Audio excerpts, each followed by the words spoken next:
provincia del Cañar a través de Austral Televisión. Queremos invitarles a participar de la siguiente entrevista con Augusto Espín. Él es el ministro de Telecomunicaciones y de la Sociedad de la Información, temas de mucho interés sobre la tecnología 4G en sus celulares y la repartición de frecuencias en el país. Bienvenidos.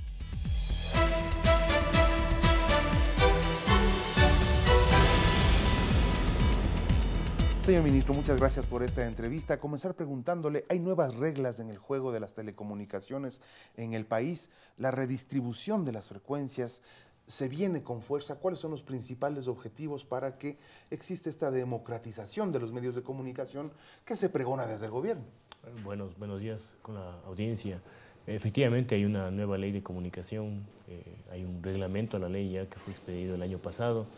Existe una ley nueva de telecomunicaciones expedida este año, en febrero de este año, y creo que en realidad hay un marco jurídico totalmente nuevo, renovado, con otra visión para el sector de telecomunicaciones y por supuesto dentro de esto entra el tema de comunicación social, ¿no? El uso del espectro radioeléctrico para frecuencias de radio y televisión. ¿Qué es lo más importante, ¿no? La redistribución de las frecuencias. ¿Por qué dice usted que tiene que ver con la ley de comunicación? Bueno, el tema aquí es, recordemos que antes teníamos dos leyes, ¿no? Una de radiodifusión y televisión y otra de telecomunicaciones. Incluso el régimen del espectro estaba dividido. Se trataba de una forma el espectro, que es el mismo recurso escaso para comunicación y de otra forma para telecomunicaciones. Sabemos que el espectro es el mismo, sabemos que se usan las mismas frecuencias o las mismas bandas para enlazar, por ejemplo, canales de televisión. Sin embargo, había regímenes distintos de manejo del espectro.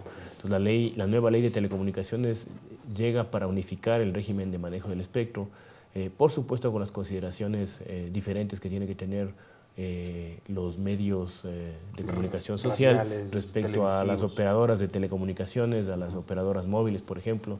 Todas esas consideraciones están tomadas en cuenta, ¿no? Hablando de los medios de comunicación, por lo tanto, si un propietario de una frecuencia de televisión quiere también tener una radio afín a su canal, ¿es posible? Porque ahora es telecomunicaciones, radio, televisión, ¿o va a haber alguna diferenciación, por ejemplo? Es posible, en la medida de que no se concentre en medios, es decir, en esto la ley de comunicación lo que trata claramente es de que no existe una concentración de medios, que fue quizás uno de los factores que se encontró en el pasado del país, es decir, grupos con relación o económicos, familiares, que concentraban medios, ¿no?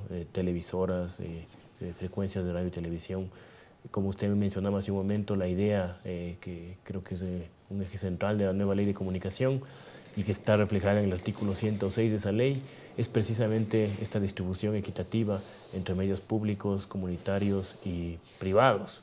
Hoy por hoy en el Ecuador el 90% de las frecuencias asignadas están asignadas a medios privados, ¿no?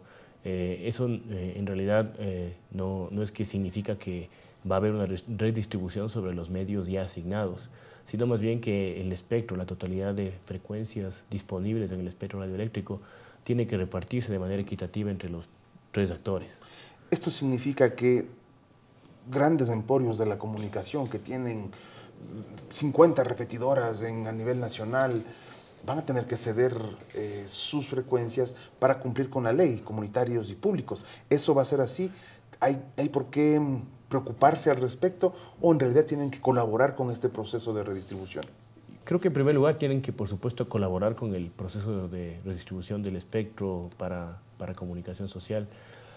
Por otro lado, no necesariamente significa que tienen que entregar frecuencias. La ley también y el reglamento de la ley establece que la repartición o esta concentración 33, 33, 34 tiene que hacerse en las áreas de operación independientes que están definidas a nivel nacional. Eso implica que no es lo mismo la asignación de frecuencias, por ejemplo, en Quito, que la asignación de frecuencias, por ejemplo, en Loja, en un lugar de Loja, en una ciudad como Gonzanamá, donde existe, digamos, pocas frecuencias asignadas y el espectro está prácticamente vacío. Sí, allá habrán 3 emisoras y el espectro en realidad está vacío, por ejemplo, en FM. No es lo que ocurre aquí en Quito o en Guayaquil, ¿no? Tenemos el dial absolutamente saturado. Entonces, evidentemente existe un nivel digamos, de repartición diferente de acuerdo a las áreas de operación en las cuales están operando los medios de comunicación. Hay medios que se dicen locales, Radio Fulanita de Quito. Sin embargo, tienen proyección nacional porque tienen una repetidora en Guayas, tienen una repetidora en Azuay, tienen una repetidora en centros poblacionales específicos. ¿Esto les convierte en radios de carácter nacional, siendo su origen local? ¿Y cómo sería el manejo de este tipo de casos? ¿Se les va a restringir las frecuencias? ¿Se va a repartir? ¿O se le va a hacer que su ámbito de acción cambie de local a nacional? Básicamente en la ley existen parámetros, ¿no? Es decir, en función del número de repetidoras que tiene una radio, tiene ámbito nacional o tiene ámbito local. Entonces, esto no significa que una estación local no pueda llegar a ser nacional. Evidentemente, si están haciéndolo bien, es un buen negocio para ellos y quieren ir hacia el ámbito nacional, pueden hacerlo. En la medida que haya espectro disponible en las áreas de operación que quieren operar. Evidentemente, creo que la principal diferencia con lo que ocurría antes en la asignación ya del espectro es la metodología, ¿no? Antes hablábamos de una asignación prácticamente directa, había un trámite administrativo que se hacía entonces con Artel, luego con Atel, pero esencialmente las renovaciones y la asignación era directa. En realidad ahora la ley establece claramente un esquema de concursos públicos para frecuencias comunitarias y frecuencias privadas y una asignación directa para medios públicos. Entonces, este esquema hace que en el futuro, es decir, si existe, y en este caso el Estado pone a disposición en general del público y de los interesados, diría yo, un grupo de frecuencias a nivel nacional. Y evidentemente aquí existen empresas que tienen que aplicar para esa frecuencia. Hay un concurso, ganan en realidad los que mejores planes o mejor se presenten para este concurso. Y un factor sin duda importante que está establecido en la ley es el plan comunicacional, que tiene que revisarlo el CORDICOM, es decir, la Agencia de Regulación y Control de las Telecomunicaciones es quien lanza el concurso, hace, digamos, la primera fase del concurso en donde entran factores técnicos, factores económicos, de sostenibilidad del negocio y el que haya un plan comunicacional. En función de eso, de acuerdo a lo que está también establecido en la ley, los 5 mejores postulantes, digamos, para unas frecuencias son aquellos que se les revisa el plan de comunicación en CORDICOM. Entonces, CORDICOM, en base a igualmente establecido por la ley los parámetros básicos que tiene que tener un plan de comunicación, ellos definen cuál es el ganador de ese concurso y asigna, nosotros desde la Arcotel asignamos la frecuencia a ese ganador. Entonces el proceso está hecho de esa manera, es decir, ahora es un proceso público, un proceso abierto. Es decir, todo va a volver a cero y va a comenzarse un nuevo plan de asignación, reasignación, si cumple los parámetros, o redistribución. En ese momento va a haber un problema con medios que se han ganado credibilidad o que tienen un cierto nivel de credibilidad, por decir la verdad o por no decir la verdad, eso ya es otro tema, y que sin duda, si es que llegan a quitarles la frecuencia, van a apelar a este tema de la libertad de expresión. Sin duda ustedes están listos para enfrentar eso también. Sí, o sea, lo que nosotros tenemos que hacer aquí es cumplir la ley y hacer cumplir la ley, ¿no? Ese es nuestro rol precisamente en este momento y es lo que vamos a hacer. En realidad aquí, como usted bien dice, existen un sinnúmero de frecuencias que están caducadas, que no han sido renovadas en función de lo que establecía la ley de comunicación y evidentemente para ser renovadas tendrán que concursar en base al esquema que mencioné hace un momento. Haremos los concursos y la ley también establece que, digamos, los radiodifusores incumbentes, quienes están ya operando en una frecuencia, tienen una ventaja, ¿sí? en el ámbito de puntuación en el concurso. Entonces ellos ya entran con cierta ventaja, pero sin embargo nada descarta que alguien presente un mejor plan en general, un plan de sostenibilidad, un plan de comunicación y a lo mejor es asignado la frecuencia de alguien que ya está operando ahí, ¿no?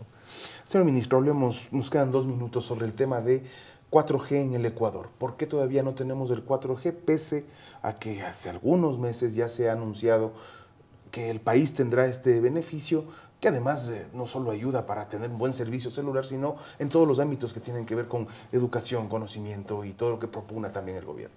Sí, efectivamente nosotros asignamos espectro adicional. Hablemos más allá de ser espectro 4G, asignamos una porción importante de espectro adicional a las 2 operadoras privadas.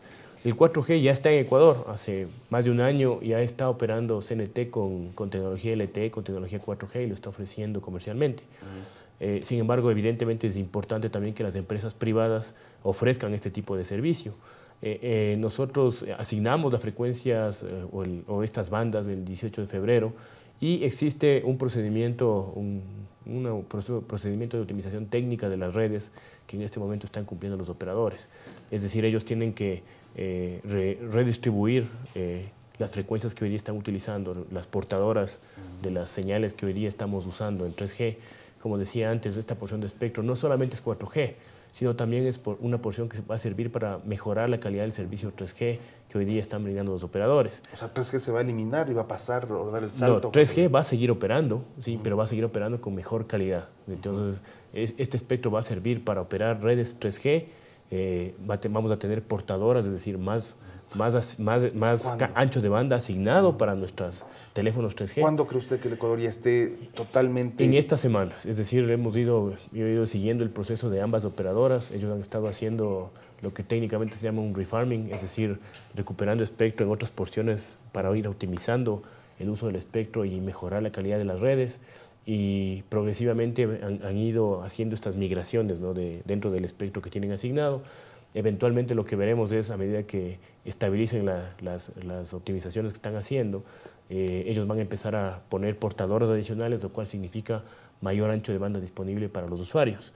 Y el servicio comercial 4G, que vendrá de manera casi inmediata, seguramente estará disponible a finales de mayo, a principios de junio, ya comercialmente para los ecuatorianos. Ha sido Augusto Espín, el ministro de Telecomunicaciones y de la Sociedad de la Información. Interesantes temas para ustedes.